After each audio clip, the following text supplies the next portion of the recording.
तुम कितने ही पागल हो गए हो, तुम्हारा मन कितना ही उद्विग्न हो, कितने ही रोग, कितनी ही व्याधियों ने तुम्हें घेरा हो, फिर भी तुम परमात्मा हो। इससे कोई भेद नहीं पड़ता कि तुम सोए हो, बेहोश हो।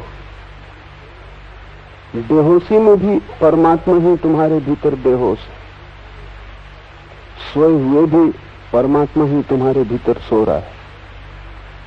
इससे कोई अंतर नहीं पड़ता कि तुमने बहुत पाप किए, बहुत पापों का विचार किया है। वे विचार भी परमात्मा ही तुम्हारे भीतर कर रहा है, वे पाप भी परमात्मा के माध्यम से ही हुए हैं। आत्मा चित्तम का अर्थ है कि तुम्हारा चित्त तुम्हारी आत्मा की ही एक परिणति है। ये बहुत महत्वपूर्ण है, समझ लेना। अन्यथा तुम चित्त से लड़ना शुरू कर दोगे और जो भी चित्त से लड़ेगा वो हार जाएगा। विजय का मार्ग है चित्त को स्वीकार कर लेना कि वो भी परमात्मा का है। संघर्ष नहीं,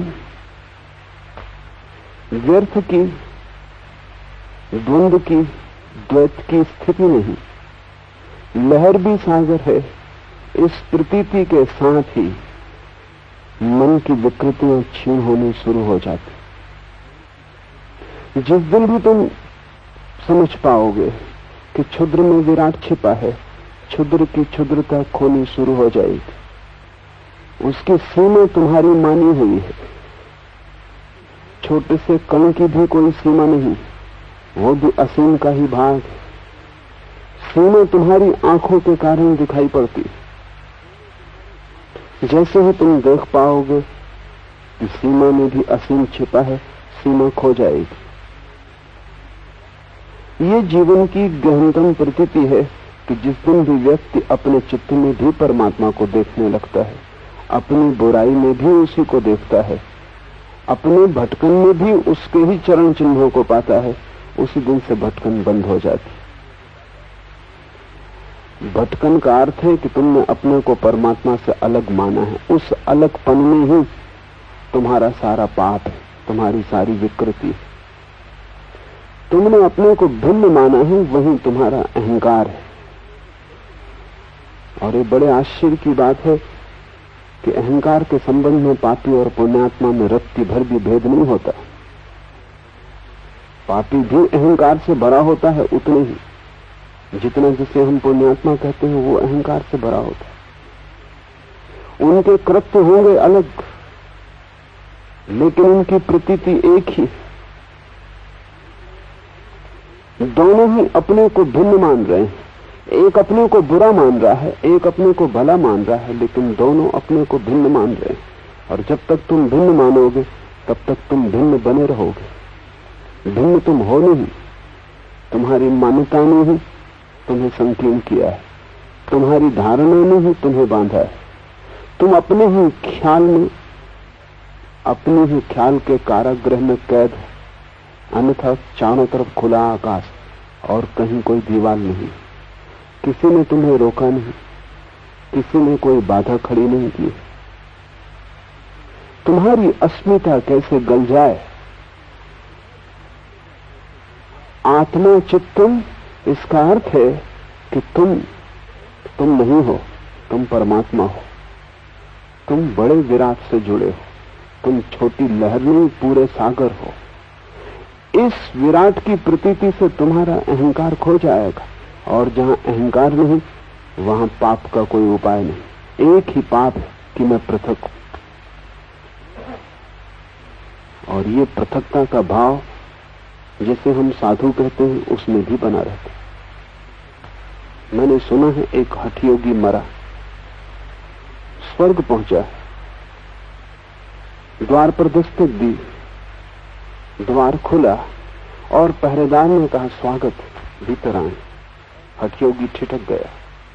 उसने कहा अगर ऐसा स्वर्ग में सभी का स्वागत हो रहा है तो कि न तुमने पूछा पता ठिकाना, न तुमने पूछा कृत्य, न तुमने पूछा कौन हो, क्या किया, पुण्य की पाप, कुछ भी पूछा नहीं।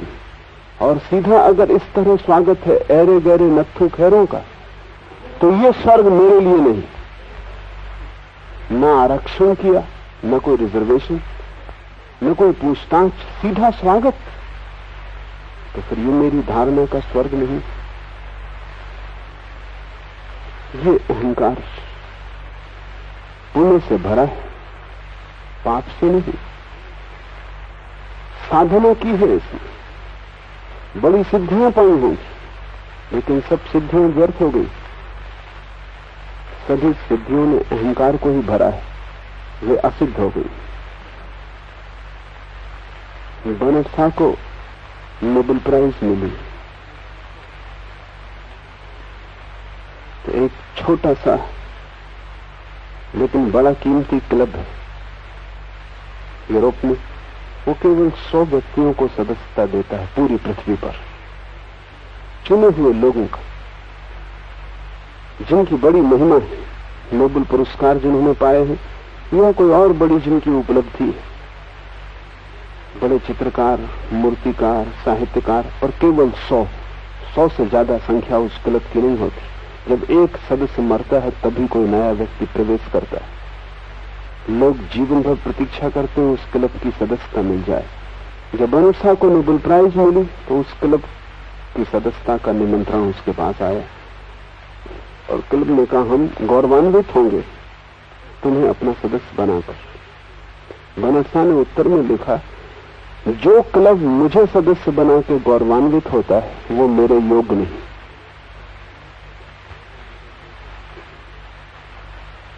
वो मुझसे कुछ नीचा है।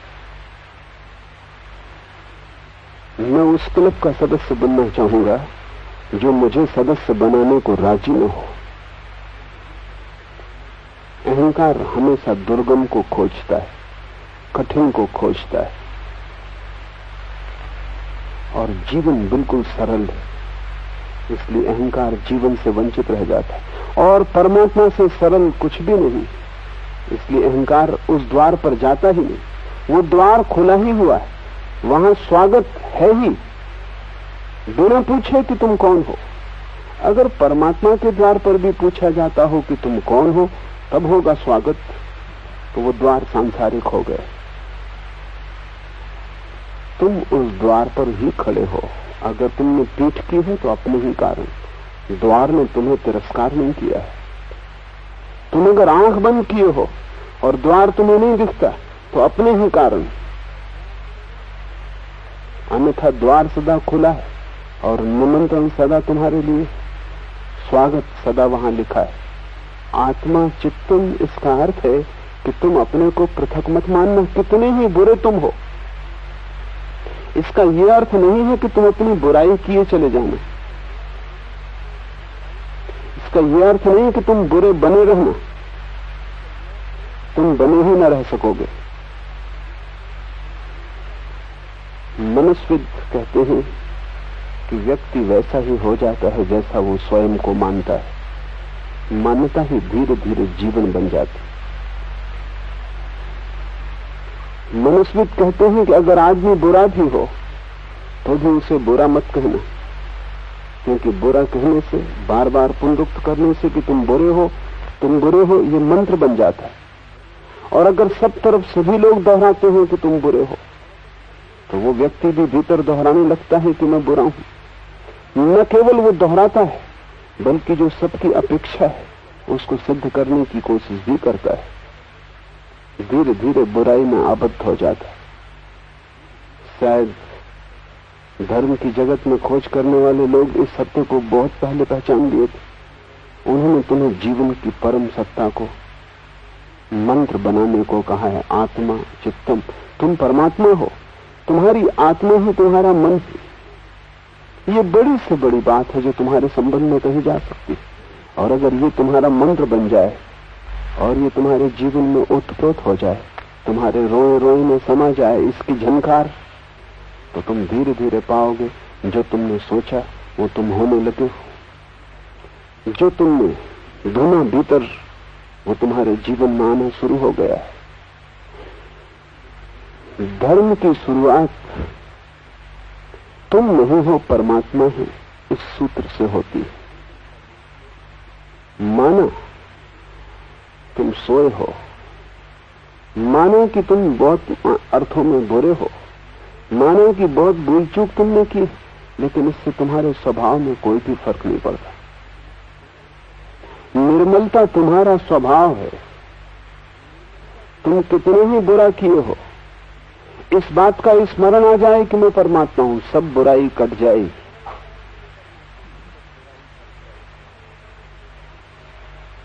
तुम्हें एक एक बुराई को अलग अलग काटना हो तो तुम वो भी कर सकते हो, तब जन्मों जन्मों तक बुराई न कटेगी, क्योंकि अनंत है बुराई।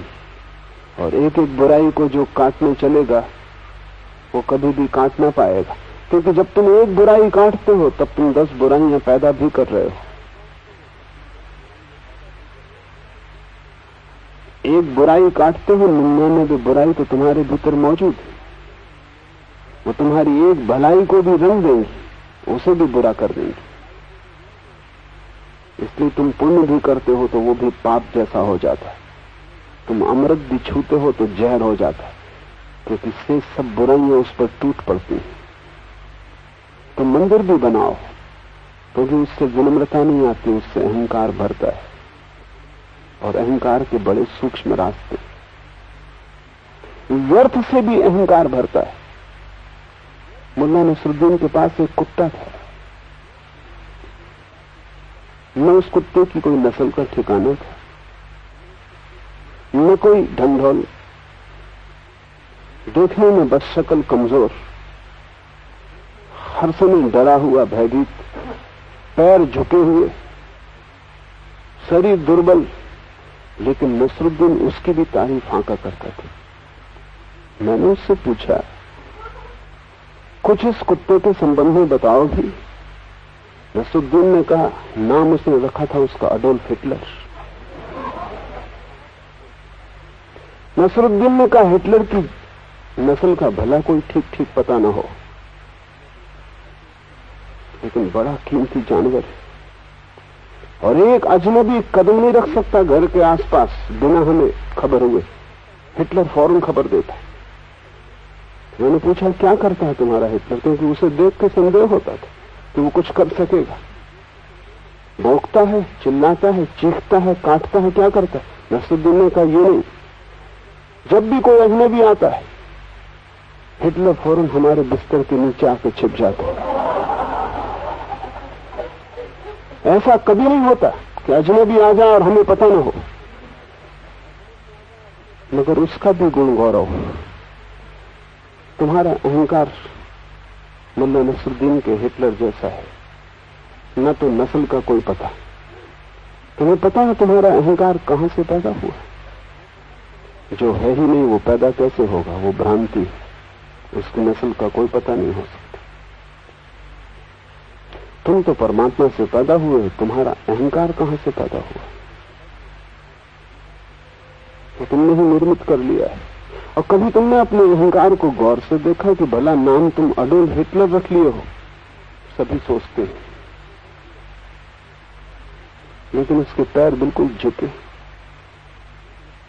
दीनहीन। बड़े से बड़ा अहंकार भी दीनहीन होता है। क्यों? क्योंकि बड़े से बड़ा अहंकार भी नपुंसक होता है। उसमें कोई ऊर्जा तो होती नहीं, ऊर्जा तो आत्मा की है।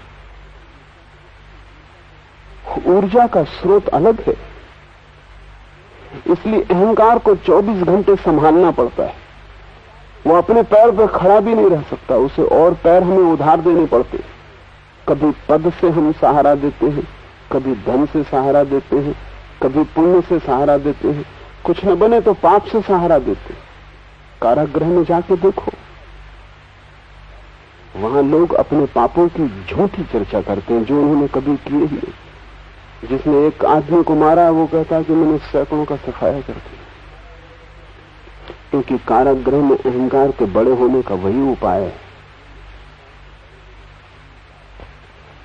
छोटे मोटे कैदी छोटे मोटे आदमी, वहां बड़े कैदी जिन्होंने काफी उपद्रव किए, जिन पर एक आध धारा में मुकदमा चला है, उनकी कोई कीमत? जिन पर 10-25 धाराएं लगी, जिन पर 100-200 मुकदमे चल रहे हैं, जो रोज अदालत में हाजिर होते हैं, आज इस मुकदमे के लिए, कल उस मुकदमे के लिए, कारागृह में वे ही दादा गुरु। वहां आदमी झूठे पापों की भी बात करता है जो उसने कभी नहीं किए। पुण्य से भी, पाप से भी, धन से, पद से, हर चीज से अहंकार को तुम सहारा देते हो, तब भी वो खड़ा नहीं रह पाता, मौत उसे गिरा देती। क्योंकि जो नहीं है, मौत उसी को मिटाएगी, जो है उसके मिटने का कोई भी उपाय नहीं। तुम तो बचोगे, लेकिन ध्यान रखना, जब मैं कहता हूं तुम बचोगे, तो मैं उस तुम की बात कर रहा हूं जिसका तुम्हें कोई पता ही नहीं। जिसे तुम समझते हो तुम्हारा होना, वो तो नहीं बचेगा, वो तुम्हारा अहंकार मात्र है। तुम्हारा नाम, तुम्हारा रूप, तुम्हारा धन, तुम्हारी प्रतिष्ठा, तुम्हारी योग्यता, तुमने जो कमाया, वो कुछ भी ना बचेगा। उसको छोड़ के भी तुम अगर कुछ हो, अगर तुम्हें थोड़ी सी भी संधि रेखा उसकी मिलनी शुरू हो गई, जो तुम्हारी योग्यता से बाहर है, जो तुमने कमाया नहीं, जिसे तुम लेकर ही पैदा हुए थे, जो पैदा होने के पहले भी तुम्हारे साथ था, वही केवल मृत्यु के बाद तुम्हारे साथ रहेगा। आत्मा चित्तम, वही आत्मा खोजने जैसी है। तुम्हारे चित्त में भी उसकी किरण है, अन्यथा चित्त भी नहीं चल सकेगा। पाप भी करोगे तो कौन करेगा? करने के लिए ऊर्जा चाहिए, ऊर्जा उसी से मिलती। तुम उस ऊर्जा का दुरुपयोग कर रहे हो, लेकिन दुरुपयोग को तुम सदुपयोग में न बदल सकोगे, क्योंकि दुरुपयोग का मूल कारण और जड़ अहंकार में एक ही पाप है, और वो है स्वयं को अस्तित्व से पृथक समझना। फिर सभी पाप उसके पीछे छाया की तरह चले आते। एक ही पुण्य, अस्तित्व के साथ स्वयं को एक समझ लेना, लहर सागर के साथ एक हो जाए। सभी पुण्य उसके पीछे अपने आप चले आते। आत्मा चित्त है, कला आदि तत्वों का अविवेक ही माया है। फिर माया क्या है? फिर इस चित्त पर अंधकार क्यों है? अगर आत्मा ही चित्त है तो कला आदि तत्वों का अविवेक। तुम्हें पता नहीं है कि कौन तुम्हारे भीतर करता है, कौन है असली कलाकार भीतर तुम्हारे, कौन है मौलिक तत्व, उसका तुम्हें पता नहीं। और जिसे तुम समझ रहे हो कि ये कर रहा है, वो है ही नहीं। ना कुछ को पकड़ के तुम जी रहे हो, इसीलिए परेशान हो। पूरी जिंदगी दौड़ धूप के भी परेशानी नहीं मिटती, सिर्फ बढ़ती। और पूरी जिंदगी श्रम करके भी आनंद की एक बूंद भी नहीं मिलती, सिर्फ दुख के पहाड़ बड़े हो जाते। फिर भी आदमी आखिरी दम तक व्यर्थ के पीछे दौड़ता रहता है। आखिर व्यर्थ में इतना रस क्यों है? समझने की कोशिश करें। व्यर्थ की एक खूबी है। एक आदमी ने एक नया बंगला खरीदा,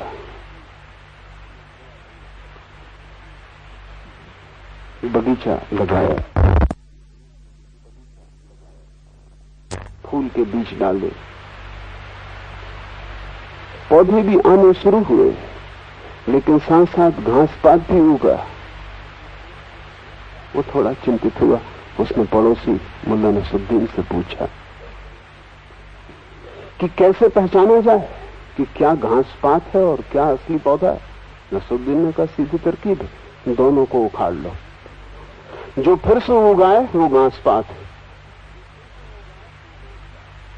व्यर्थ की एक खूबी, उखाड़ो, उखाड़ने से कुछ नहीं मिटता।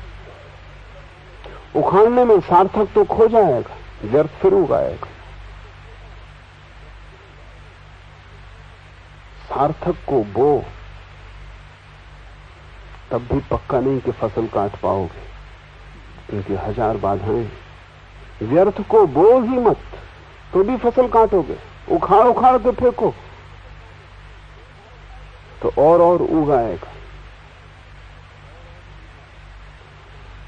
व्यर्थ को बनाने में श्रम नहीं करना पड़ता है, सार्थक को बनाने में बड़ा श्रम करना पड़ता है।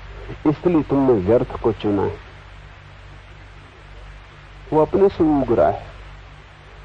किसी को चोर होने के लिए मेहनत नहीं करनी पड़ती, चोरी घास पात की तरह उगती। किसी को काम वासना से भरने के लिए कोई श्रम करना पड़ता है, कोई प्रार्थना, कोई योग, कोई साधना। वो घास पात की तरह उगता है। क्रोध करने के लिए कहीं सीखने जाना पड़ता है, किसी विद्यापीठ में नहीं, वो घास पात की तरह बढ़ता है। ध्यान सीखना हो तो कठिनाई शुरू होती, प्रेम सीखना हो तो बड़ी कठिनाई शुरू होती। मोह बढ़ता है अपने आप घास पात की तरह, प्रेम श्रम मांगता है। और प्रेम को अगर लाना हो तो घास पात को प्रतिक्षण उखाड़ के फेंकना पड़े, नहीं तो घास पात उस सबको खा जाएगा जो सार्थक है, उस सबको ढांक लेगा, छिपा लेगा। व्यर्थ की एक खूबी है कि वो तुमसे श्रम नहीं मांगता। तुम आलसी बने रहो, वो अपने आप बढ़ता है। वो तुम्हें मृत्यु के आखिरी क्षण तक पकड़े रहेगा। साधक का अर्थ है जिसने सार्थक की खोज शुरू की। सार्थक को पाना यात्रा है, पर्वत की तरफ, ऊंचाई की तरफ। व्यर्थ को पाना लुढ़कने जैसा है, जैसे पत्थर पहाड़ से लुढ़कता हो। वो अपने ही आप चला आता है, गुरुत्वाकर्षण से नीचे ले आता है। कुछ करना नहीं पड़ता है। तुमने अब तक जीवन में कुछ नहीं किया है, इसलिए तुम व्यर्थ हो। तुम कहोगे नहीं, ऐसी बात नहीं, मैंने धन कमाया, मैं पद प्रतिष्ठा पर पहुंचा, मैंने बड़ी उपाधियां इकट्ठी की हैं। फिर भी मैं तुमसे कहता हूं कि वो सब तुमने किया नहीं, वो घास पात की तरह अपने आप बढ़ा है। और अगर गौर से तुम भीतर विश्लेषण करोगे तो तुम्हें भी दिखाई पड़ जाएगा कि धन कमाने के लिए तुमने कुछ किया नहीं। धन की आकांक्षा घास पात की तरह तुम्हारे भीतर थी, वो बढ़ गई। तुम उखाड़ के भी फेंको तो भी बढ़ जाती है। तुमने घर बनाने के लिए कुछ किया नहीं, वो वासना तुम्हारे भीतर घास पात की तरह बढ़ी। वो मृत्यु के आखिरी क्षण तक तुम्हें पकड़ी रहेगी। साधक का अर्थ है जो सत्य को समझ जाए कि जो अपने आप बढ़ रहा है वो व्यर्थ ही होगा, मुझे कुछ बोना पड़ेगा। मैंने सुना है कि एक महिला एक मनोवैज्ञानिक के पास गई और उसने कहा कि अब सहायता की जरूरत है। वो बहुत दिन टाला, लेकिन अब मुझे कहना ही पड़ेगा, मेरी सहायता करें। मनोवैज्ञानिक ने पूछा क्या है समस्या। उसने कहा समस्या मेरी नहीं, मेरे पति की। समस्या यह है कि जैसा प्रेम प्रथम में उन्होंने दिखाया था, अब वो धीरे धीरे खो गया। और जैसी प्रगाढ़ वासना उनमें पहले थी, वो धीरे धीरे क्षीण हो गई। पहले वो बाढ़ की तरह थे, अब वो एक सूखी नदी की तरह हुए जा रहे हैं। मनोवैज्ञानिक भीतर से तो हंसना चाहा, लेकिन बाहर उसने गंभीरता रखी, व्यवसायिक की गंभीरता। और उसने पूछा लेकिन आपकी उम्र क्या है? उस महिला ने कहा बस केवल 72 वर्ष। और तुम्हारे पति की उम्र? उसने कहा बस केवल 86 वर्ष। सभी लोग ऐसा सोचते हैं कि बस केवल 80-90 केवल मृत्यु के खिलाफ लगाए हुए, कि अभी कोई उम्र है, अभी तो जैसे शुरुआत है। और मनोवैज्ञानिक ने कहा कि कब तुम्हें ये लक्षण दिखाई पड़ने शुरू हुए कि पति की ऊर्जा खो रही है, शक्ति खो रही है, प्रेम वासना कम हो रही। पत्नी ने कहा कल रात और आज सुबह फिर।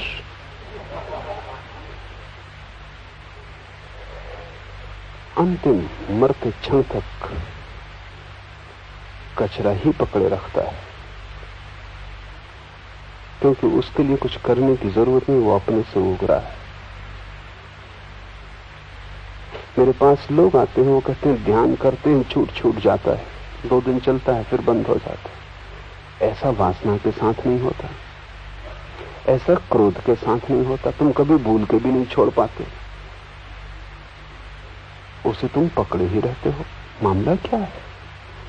ध्यान कर के छूट जाता है, 2 दिन करते हैं फिर भूल जाते हैं, फिर 4-6 महीने में याद आती। प्रार्थना कर के छूट जाती, और क्रोध और लोभ और काम और मोह। एक तथ्य को समझने की कोशिश करो, क्योंकि ध्यान तुम्हें करना पड़ता है, इसलिए छूट जाता है। वो बीज हैं जो बोने पड़ते हैं, उन्हें संभालना पड़ेगा, और ये सब कचरा अपने आप उगता है। जो भी अपने आप चल रहा है उसे व्यर्थ समझना है, और जब तक तुम उसी में जीते रहोगे तब तक तुम्हें कुछ भी न मिलेगा। तब मौत के समय तुम पाओगे तुम खाली हाथ आए और खाली हाथ जा रहे हो, और ये अविवेक ही माया है, ये मूर्छा, ये भेद न कर पाना कि क्या सार्थक है क्या व्यर्थ। शंकर ने सार्थक और व्यर्थ के विवेक को ही ज्ञान कहा है। जीवन में ये दिखाई पड़ जाए कि ये सार्थक और ये व्यर्थ, वहां दोनों है, वहां घास पात भी है, फूल के पौधे भी हैं। तुम्हें ही जीवन के अनुभव से तय करना पड़ेगा क्या सार्थक है। सार्थक पर दृष्टि आ जाए तो ब्रह्म पर दृष्टि आ गई, और व्यर्थ पर दृष्टि लगी रहे तो माया में भटकन। न तुम्हें पता है कि तुम कौन हो, न तुम्हें पता है तुम किस दिशा में जा रहे हो, न तुम्हें पता है तुम कहां से आ रहे हो। तुम बस रास्ते के किनारे के कचरे से उलझे हुए हो, और राह के किनारे को तुमने घर बना लिया है, और इतनी चिंताओं से तुम भरे हो उस व्यर्थ के कचरे के कारण, जो तुम्हारे बिना ही उगता रहा है। तुम्हें उस संबंध में चिंतित होने का कोई भी प्रयोजन नहीं। अविवेक माया है। अविवेक का अर्थ है भेद न कर पाना, डिस्क्रिमिनेशन का अभाव, ये तय न कर पाना कि क्या हीरा है और क्या पत्थर है। जीवन के जौहरी बनना होगा। जीवन के जौहरी बनने से ही विवेक पैदा होता है। तुम्हारे पास जीवन है और तुम खोजो, और इसको मैं खोज की कसौटी कहता हूं कि जो अपने आप चल रहा है उसे तुम व्यर्थ जानना, और जो तुम्हारे चलने से भी नहीं चलता है उसे तुम सार्थक जानना, ये कसौटी है।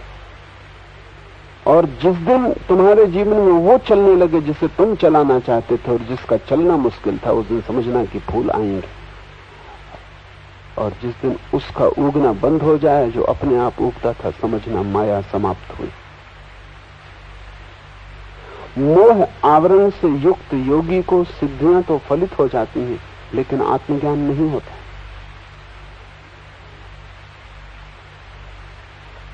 और ये व्यर्थ इतना महत्वपूर्ण हो गया है जीवन में कि जब तुम सार्थक को भी साधने जाते हो तब भी सार्थक नहीं सधता, व्यर्थ ही सधता है। लोग ध्यान करने आते हैं तो भी उनकी आकांक्षा को समझने की कोशिश करो तो बड़ी हैरानी होती है। ध्यान से भी वो व्यर्थ को ही मांगते हैं। मेरे पास वो आते हैं, वो कहते हैं ध्यान करना चाहता हूं क्योंकि शारीरिक बीमारियां हैं। क्या आप आश्वासन देते हैं कि ध्यान करने से वो दूर हो जाएंगे? अच्छा होता वो चिकित्सक के पास गए होते, अच्छा होता कि उन्होंने आदमी खोजा होता जो शरीर की चिकित्सा करता है। वो आत्मा के वैद्य के पास भी आते हैं तो भी शरीर के इलाज के लिए। वो ध्यान भी करने को तैयार हैं तो भी ध्यान उनके लिए औषधि से ज्यादा नहीं है, और वो औषधि भी शरीर के लिए। मेरे पास लोग आते हैं, वो कहते हैं कि बड़ी कठिनाई में जीवन जा रहा है, धन की असुविधा है, क्या ध्यान करने से सब ठीक हो जाएगा? ये मोह का आवरण इतना घना है कि तुम अगर अमृत को भी खोजते हो तो जहर के लिए। बड़ी हैरानी की बात है, तुम चाहते तो अमृत हो लेकिन उससे आत्महत्या करना चाहते हो। अब अमृत से कोई आत्महत्या नहीं होती। अमृत पिया कि तुम अमर हो जाओगे, लेकिन तुम अमृत की तलाश में आते हो तो भी तुम्हारा लक्ष्य आत्महत्या का है। धन या देह, संसार का कोई न कोई अंग, वही तुम धर्म से भी पूरा करना चाहते हो। सुनो लोगों की प्रार्थनाएं मंदिरों में जाकर, वे क्या मांग रहे हैं, और तुम पाओगे कि वे मंदिर में भी संसार मांग रहे हैं। किसी के बेटे की शादी नहीं हुई, किसी के बेटे को नौकरी नहीं मिली, किसी के घर में कलह है। मंदिर में भी तुम संसार को ही मांगने जाते हो। तुम्हारा मंदिर सुपरमार्केट होगा, बड़ी दुकान होगा, जहां ये चीजें भी बिकती, जहां सभी कुछ बिकता है, लेकिन तुम्हें अभी मंदिर की कोई पहचान नहीं। इसलिए तुम्हारे मंदिरों में जो पुजारी बैठे हैं वे दुकानदार हैं, क्योंकि वहां जो लोग आते हैं वे संसार के ही ग्राहक। असली मंदिर से तो तुम बचोगे। मेरे एक मित्र दांत के डॉक्टर, उनके घर में मेहमान थे। बैठा था उनके बैठक खाने में। दिन सुबह एक छोटा सा बच्चा डरा डरा भीतर प्रविष्ट हुआ। चारों तरफ उसने चौंक के देखा, फिर मुझसे पूछा कि क्या मैं पूछ सकता हूं? बड़े फुसफुसा थे कि डॉक्टर साहब भीतर हैं या नहीं? मैंने कहा वो अभी बाहर गए। प्रसन्न हो गया वो बच्चा। उसने कहा मेरी मां ने भेजा था दांत दिखाने, क्या मैं आपसे पूछ सकता हूं कि वो फिर कब बाहर जाएंगे? बस ऐसी तुम्हारी हालत। अगर मंदिर तुम्हें मिल जाए तो तुम बचोगे। दांत का दर्द तुम सह सकते हो, लेकिन दांत का डॉक्टर तुम्हें जो दर्द देगा वो तुम सहने को तैयार नहीं। तुम छोटे बच्चों की भांति हो। तुम संसार की पीड़ा सह सकते हो, लेकिन धर्म की पीड़ा सहने की तुम्हारी तैयारी नहीं। और निश्चित ही धर्म भी पीड़ा देगा। वो धर्म पीड़ा नहीं देता। वो तुम्हारे संसार के दांत इतने सड़ गए हैं, उनको निकालने में पीड़ा होगी। धर्म पीड़ा नहीं देता, धर्म तो परम आनंद है। लेकिन तुम दुख में ही जिए हो और तुमने दुख ही अर्जित किया है। तुम्हारे सब दांत पीड़ा से भर गए हैं, उनको खींचने में कष्ट होगा। तुम इतने डरते हो उनको खींचे जाने से कि तुम राजी हो उनकी पीड़ा और जहर को झेलने को। उससे तुम विषाक्त हुए जा रहे हो। तुम्हारा सारा जीवन गलित हुआ जा रहा है, लेकिन तुम इस दुख से परिचित हो। आदमी परिचित दुख को झेलने को राजी होता, अपरिचित सुख से भी भय लगता है। ये दांत भी तुम्हारे हैं, ये दर्द भी तुम्हारा है, इससे तुम जन्मों जन्मों से परिचित हो। लेकिन तुम्हें पता नहीं कि अगर ये दांत निकल जाएं, ये पीड़ा खो जाए, तो तुम्हारे जीवन में पहली दफा आनंद का द्वार खुलेगा। तुम मंदिर भी जाते हो तो तुम पूछते हो पुजारी से, परमात्मा फिर कब बाहर होंगे, तब मैं आऊं। तुम जाते भी हो, तुम जाना भी नहीं चाहते हो। तुम कैसी चाल अपने साथ खेलते हो, इसका हिसाब लगाना बहुत मुश्किल है।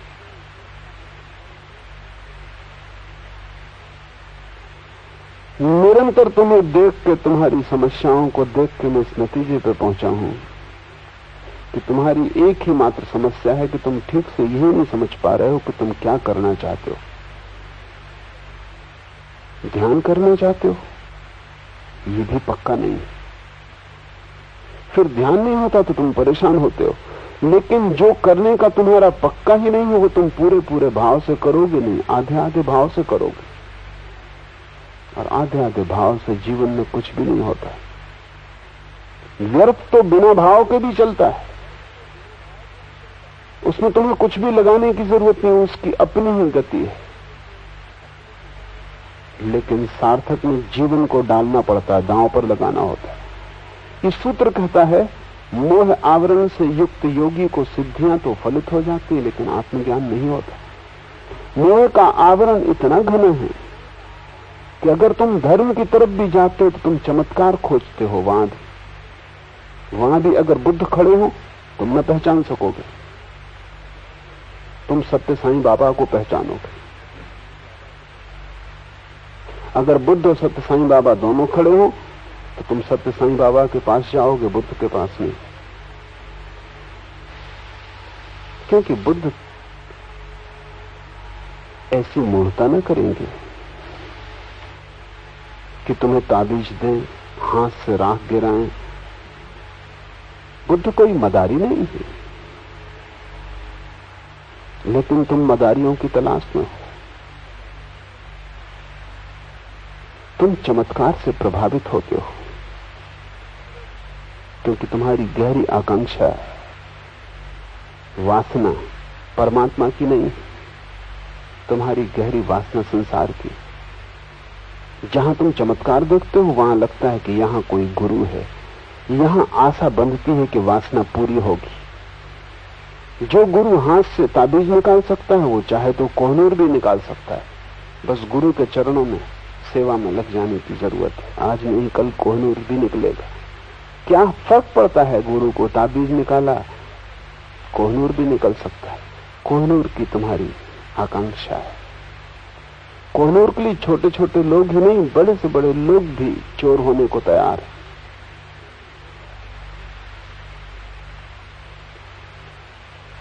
जिस आदमी के हाथ से राख गिर सकती है शून्य से, वो चाहे तो तुम्हें अमरत्व प्रदान कर सकता है।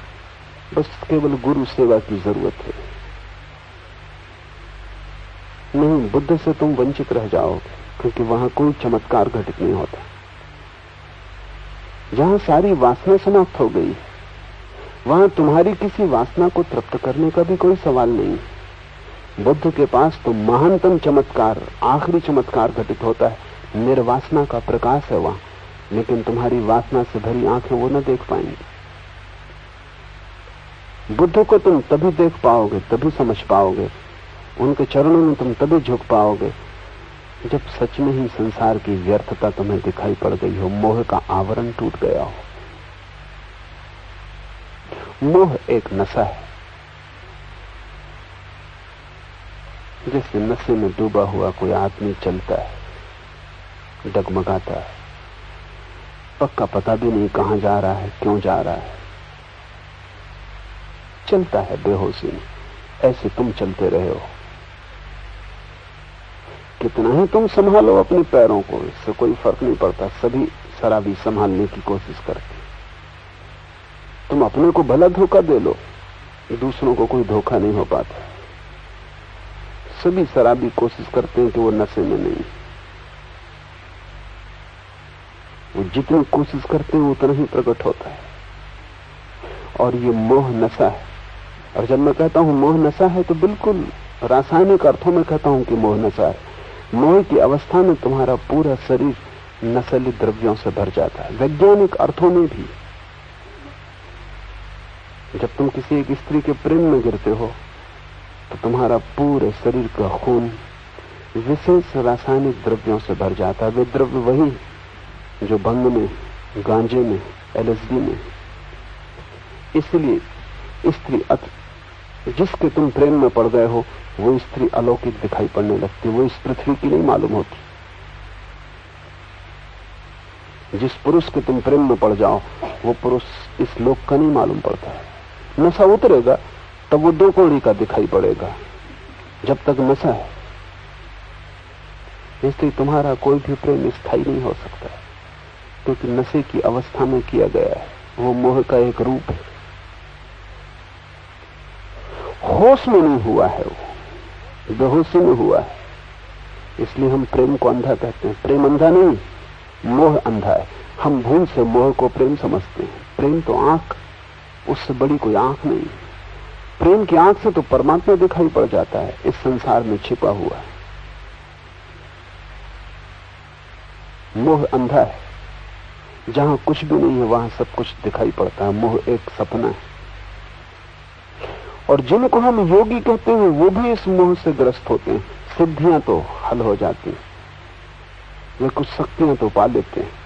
शक्तियां पानी कठिन नहीं, दूसरे के मन के विचार पढ़े जा सकते हैं, थोड़ा ही उपाय करने की जरूरत है। दूसरे के विचार प्रभावित किए जा सकते हैं, थोड़ा ही उपाय करने की जरूरत है। आदमी आए, तुम बता सकते हो कि तुम्हारे मन में क्या ख्याल है, थोड़े ही उपाय करने की जरूरत है। विज्ञान है, धर्म का इससे कुछ लेना देना नहीं। मन को पढ़ने का विज्ञान है, जैसे किताब को पढ़ने का विज्ञान है। जो अपढ़ है वो तुम्हें किताब को पढ़ के देख के बहुत हैरान होता है, क्या चमत्कार हो रहा है। जहां कुछ भी नहीं दिखाई पड़ता उसे, काले धब्बे हैं, वहां से तुम ऐसा आनंद ले रहे हो कविता का, उपनिषद का, वेद का, मंत्र मुग्ध हो रहे हो। अपढ़ देख के हैरान होता है। मुल्ला नसरुद्दीन के गांव में वो अकेला ही पढ़ा लिखा आदमी था। और जब अकेला ही कोई पढ़ा लिखा आदमी हो तो पक्का नहीं कि वो पढ़ा लिखा है भी कि नहीं, क्योंकि कौन पता लगाए। गांव में जिसको भी चिट्ठी वगैरह लिखवानी होती वो नसरुद्दीन के पास आता, वो चिट्ठी लिख देता था। एक दिन एक बुढ़िया आई, उसने कहा कि चिट्ठी लिख दो नसरुद्दीन। नसरुद्दीन ने कहा अभी न लिख सकूंगा, मेरे पैर में बहुत दर्द है। बुढ़िया ने कहा हद हो गई, पैर के दर्द से चिट्ठी लिखने का संबंध क्या। नसरुद्दीन ने कहा उस विस्तार में मत जाओ, लेकिन मैं कहता हूं कि पैर में दर्द है, मैं चिट्ठी ना लिखूंगा। बुढ़िया भी जिद्दी थी, उसने कहा मैं बिना जाने जाऊंगी नहीं, क्योंकि मैं बेपढ़ी लिखी हूं। लेकिन ये मैंने कभी सुना नहीं कि पैर के दर्द से चिट्ठी लिखने का क्या संबंध। नसरुद्दीन ने कहा तू नहीं मानती तो मैं बता दूं। फिर पढ़ने दूसरे गांव तक कौन जाएगा, वो मुझे को जाना पड़ता है। मेरी लिखी चिट्ठी मैं ही पढ़ सकता हूं।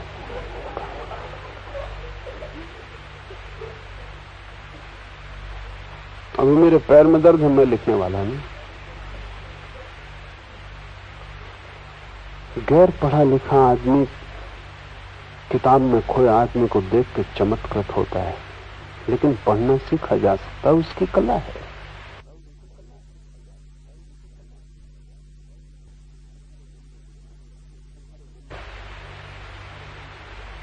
तुम्हारे मन में विचार चलते हैं, तुम देखते हो विचारों को, दूसरा भी उनको देख सकता है, उसकी कला है। लेकिन उस विचारों को देखने की कला का धर्म से कोई भी संबंध नहीं। न किताब को पढ़ने की कला से धर्म का कोई संबंध है, न दूसरे के मन को पढ़ने की कला से धर्म का कोई संबंध है। जादूगर सीख लेते हैं, वे कोई सिद्ध पुरुष नहीं, लेकिन तुम बहुत चमत्कृत होगे। तुम गए किसी साधु के पास और उसने कहा कि आओ, तुम्हारा नाम लिया, तुम्हारे गांव का पता बताया और कहा कि तुम्हारे घर के बगल में एक नीम का झाड़ है। तुम दीवाने हो गए। लेकिन साधु को नीम के झाड़ से क्या लेना, तुम्हारे गांव से क्या लेना, तुम्हारे नाम से क्या मतलब। साधु तो वो है जिसे पता चल गया है कि किसी का कोई नाम नहीं, रूप नहीं, किसी का कोई गांव नहीं। ये गांव, नाम, रूप सब संसार के हिस्से हैं। तुम संसारी हो, वो साधु भी तुम्हें प्रभावित कर रहा है, क्योंकि वो तुमसे गहरे संसार में, उसने और भी कला सीख ली, तुम्हारे बिना बताए वो बोलता है। वो तुम्हें प्रभावित करना चाहता है। ध्यान रखो, जब तक तुम दूसरे को प्रभावित करना चाहते हो तब तक तुम अहंकार से ग्रस्त हो। आत्मा किसी को प्रभावित करना नहीं चाहती। दूसरे को प्रभावित करने में सार भी क्या है? क्या अर्थ है? पानी पे बनाए हुए लकीरों जैसा है। क्या होगा? मुझे 10,000 लोग प्रभावित हों कि 10 करोड़ लोग प्रभावित हों, इससे होगा क्या? उनको प्रभावित करके मैं क्या पालूंगा?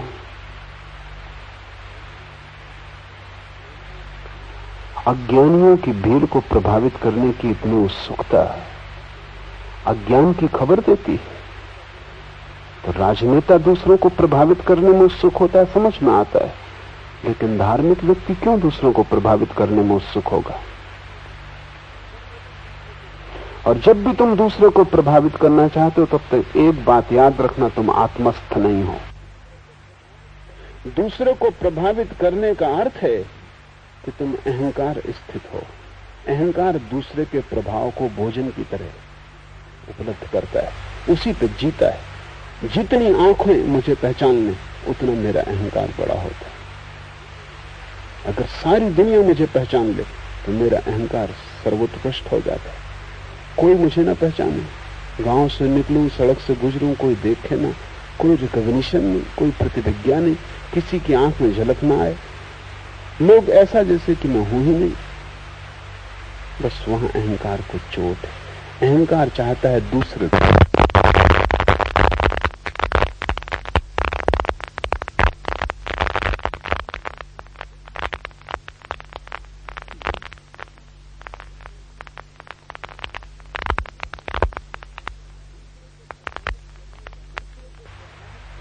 दूसरे को प्रभावित करने का अर्थ है कि तुम अहंकार स्थित हो।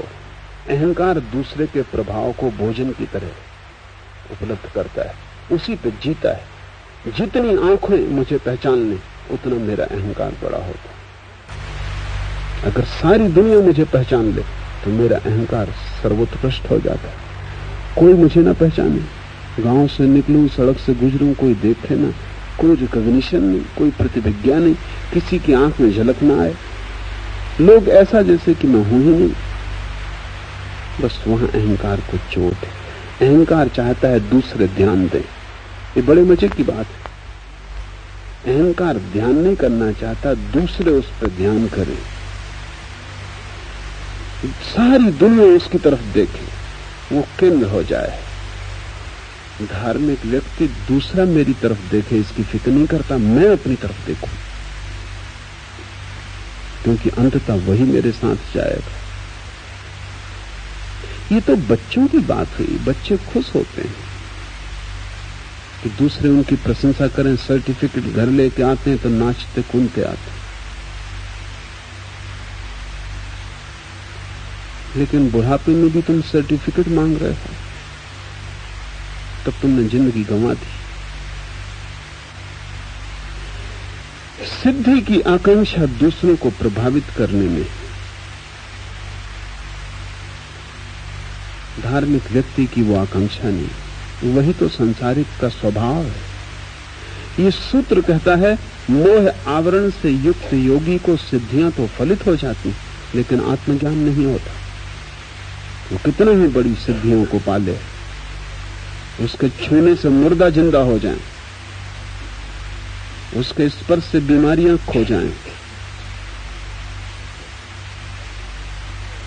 वो पानी को छू दे और औषधि हो जाए,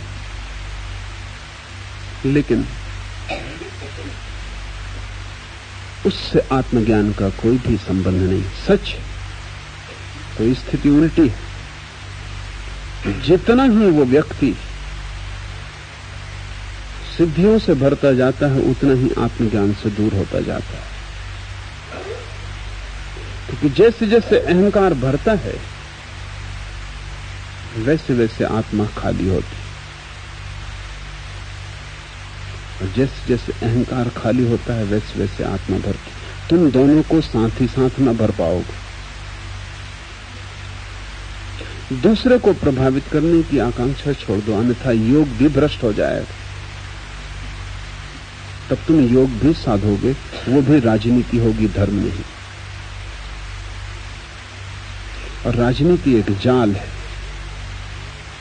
फिर इन के इन प्रकार आदमी दूसरे को प्रभावित करना चाहता है, फिर सीधे और गलत रास्ते से भी प्रभावित करना चाहता है। लेकिन प्रभावित तुम करना ही इसलिए चाहते हो कि तुम दूसरे का शोषण करना चाहते हो। मैंने सुना है चुनाव हो रहे थे और एक संध्या 3 आदमी हवालात में बंद किए गए। अंधेरा था,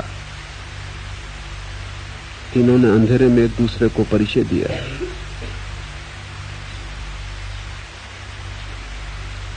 पहले व्यक्ति ने कहा, मैं हूं सरदार संत सिंह, मैं सरदार सिरफोड़ सिंह के लिए काम कर रहा था। दूसरे ने कहा, गजब हो गए, मैं हूं सरदार शैतान सिंह, मैं सरदार सिरफोड़ सिंह के विरोध में काम कर रहा था। तीसरे ने कहा, वाह गुरु जी की फतेह, वाह गुरु जी का खालसा, हद हो गई, मैं खुद सरदार सिरफोड़ सिंह। नेता, अनुयायी, पक्ष के विपक्ष के सभी कारागृहों के योग्य, वही उनकी ठीक जगह जहां उन्हें होना चाहिए। क्योंकि पाप की शुरुआत वहां से होती है जहां मैं दूसरे व्यक्ति को प्रभावित करने चलता हूं। क्योंकि अहंकार न शुभ जानता न अशुभ। अहंकार सिर्फ अपने को भरना जानता है। कैसे अपने को भरता है ये बात गौण है। अहंकार की एक ही आकांक्षा है कि मैं अपने को भरूं और परिपुष्ट हो जाऊं। और चूंकि अहंकार एक सूनापन है, सब उपाय करके भी भर नहीं पाता, खाली ही रह जाता है। तो जैसे जैसे उम्र हाथ से खोती है वैसे वैसे अहंकार पागल होने लगता है, क्योंकि अभी तक भर नहीं पाया, अभी तक यात्रा अधूरी है और समय बीता जा रहा है। इसलिए बूढ़े आदमी चिड़चिड़े हो जाते हैं। वो चिड़चिड़ापन किसी और के लिए नहीं, वो चिड़चिड़ापन अपने जीवन की असफलता के लिए। जो भरना चाहते थे वो भर नहीं पाए। और बूढ़े आदमी का चिड़चिड़ाहट और घनी हो जाती, क्योंकि उसे लगता है कि जैसे जैसे वो बूढ़ा हुआ है वैसे वैसे लोगों ने ध्यान देना बंद कर दिया है, बल्कि लोग प्रतीक्षा कर रहे हैं कि वो कब समाप्त हो जाए। मुल्ला नसरुद्दीन 100 साल का हो गया।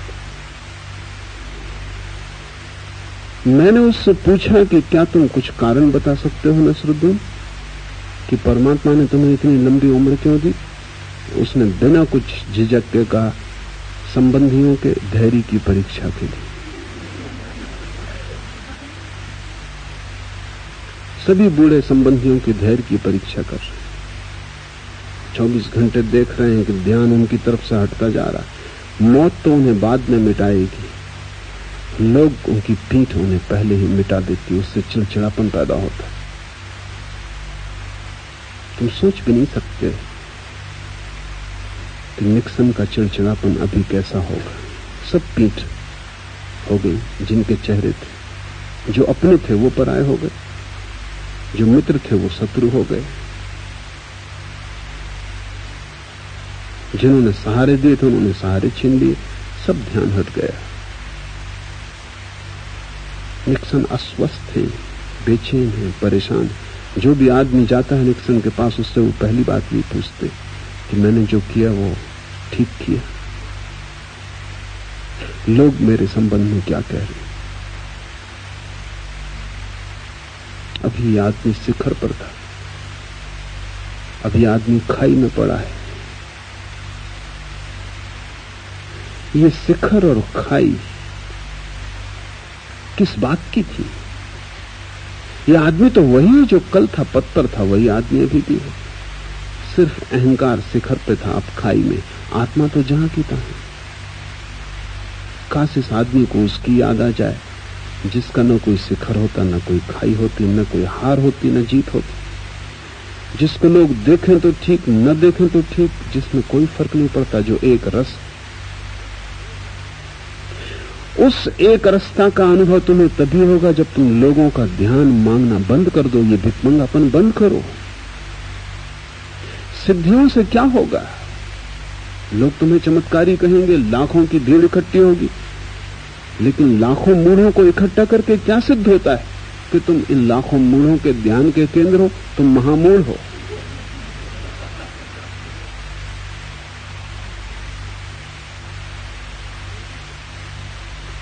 अज्ञानी से प्रशंसा पाके भी क्या मिलेगा? जिससे खुद ज्ञान नहीं मिल सका उसकी प्रशंसा मांग के तुम क्या करोगे?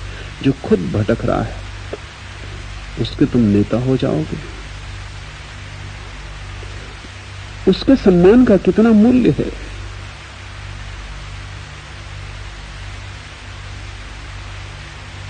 सुना है मैंने, सूफी फकीर हुआ फरीद, वो जब बोलता था तो कभी लोग ताली बजाते तो वो रोने लगता। एक दिन उसके शिष्यों ने पूछा, हद हो गई, लोग ताली बजाते तुम रोते किस लिए? तो फरीद ने कहा कि वो ताली बजाते तब मैं समझता हूं कि मुझसे कोई गलती हो गई होगी, अन्यथा वो ताली कभी ना बजाते, गलत लोग। जब वो न ताली बजाते न उनकी समझ में आता, तभी मैं समझता हूं कि हम कुछ ठीक बात कह रहा हूं। आखिर गलत आदमी की ताली का मूल्य क्या है? तुम किसके सामने अपने को सिद्ध करना चाह रहे हो? अगर तुम इस संसार के सामने अपने को सिद्ध करना चाह रहे हो तो तुम ना समझो कि प्रशंसा के लिए आतुर हो, तुम अभी ना समझो।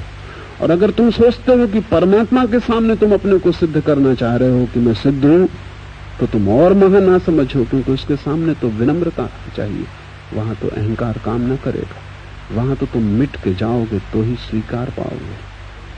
वहां तुम अकड़ लेके गए तो तुम्हारी अकड़ ही बाधा हो जाएगी। इसलिए तथाकथित सिद्ध परमात्मा तक नहीं पहुंच पाते, परम सिद्धियां उनकी हो जाती, लेकिन असली सिद्धि चूक जाती। वो असली सिद्धि है आत्मज्ञान। क्यों आत्मज्ञान चूक जाता है? क्योंकि सिद्धि भी दूसरे की तरफ देख रही है, अपनी तरफ नहीं। अगर कोई भी ना हो दुनिया में, तुम अकेले हो, तो तुम सिद्धियां चाहोगे? तुम चाहोगे कि पानी को छू औषधि हो जाए, मरीज को छू स्वस्थ हो जाए, मुर्दे को छू जिंदा हो जाए? कोई भी ना हो पृथ्वी पर, तुम अकेले हो, तो तुम ये सिद्धियां चाहोगे? तुम कहोगे क्या करेंगे? देखने वाले ही ना रहे। देखने वाले के लिए सिद्धियां हैं, दूसरे पर तुम्हारा ध्यान है, तब तक तुम्हारा अपने पर ध्यान नहीं आ सकता। और आत्मज्ञान तो उसे फलित होता है जो दूसरे की तरफ से आंखें अपनी तरफ मोड़ लेता है। स्थायी रूप से मोह जय होने पर सहज विद्या फलित होती है। स्थायी रूप से मोह जय होने पर सहज विद्या फलित होती है। मोह को जय करना है। मोह का क्या अर्थ है? मोह का अर्थ है दूसरे के बिना मैं न जी सकूंगा, दूसरा मेरा केंद्र है। तुमने बच्चों की कहानियां पढ़ी होंगी जिनमें कोई राजा होता है और जिसके प्राण किसी पक्षी में, तोते में, मैना में बंद होते। तुम उस राजा को मारो, न मार पाओगे, गोली आर पार निकल जाएगी, राजा जिंदा रहेगा। तीर छिद जाएगा हृदय में, राजा मरेगा नहीं। जहर पिला दो, कोई असर न होगा, राजा जीवित रहेगा। तुम्हें पता लगाना पड़ेगा उस तोते का, मैना का, जिसमें उसके प्राण बंद। उसे तुम मरोड़ दो, उसकी गर्दन तोड़ दो, इधर राजा मर जाएगा। ये बच्चों की कहानियां बड़ी अर्थपूर्ण है, बूढ़ों के भी समझने योग्य। मोह का अर्थ है तुम अपने में नहीं जीते, किसी और चीज में जीते। समझो किसी का मोह तिजोड़ी में, तुम उसकी गर्दन मरोड़ दो, वो ना मरेगा। तुम तिजोड़ी लूट लो, वो मर गए। उनके प्राण तिजोरी में थे, उनका बैंक बैलेंस खो जाए, वो मर गए। उन्हें तुम मारो, वो मरने वाले नहीं, जहर पिलाओ, वो जिंदा रहेंगे।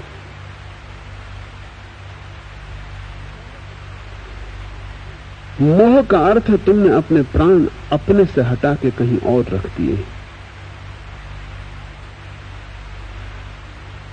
किसी ने अपने बेटे में रख दिए हैं, किसी ने अपनी पत्नी में रख दिए हैं, किसी ने धन में रख दिए हैं, किसी ने पद में रख दिए, लेकिन प्राण कहीं और रख दिए हैं। जहां होना चाहिए प्राण वहां नहीं। तुम्हारे भीतर प्राण नहीं धड़क रहा है, कहीं और धड़क रहा है। तब तुम मुसीबत में रहोगे। यही मोह संसार है, क्योंकि जहां जहां तुमने प्राण रख दिए उनके तुम गुलाम हो जाओगे।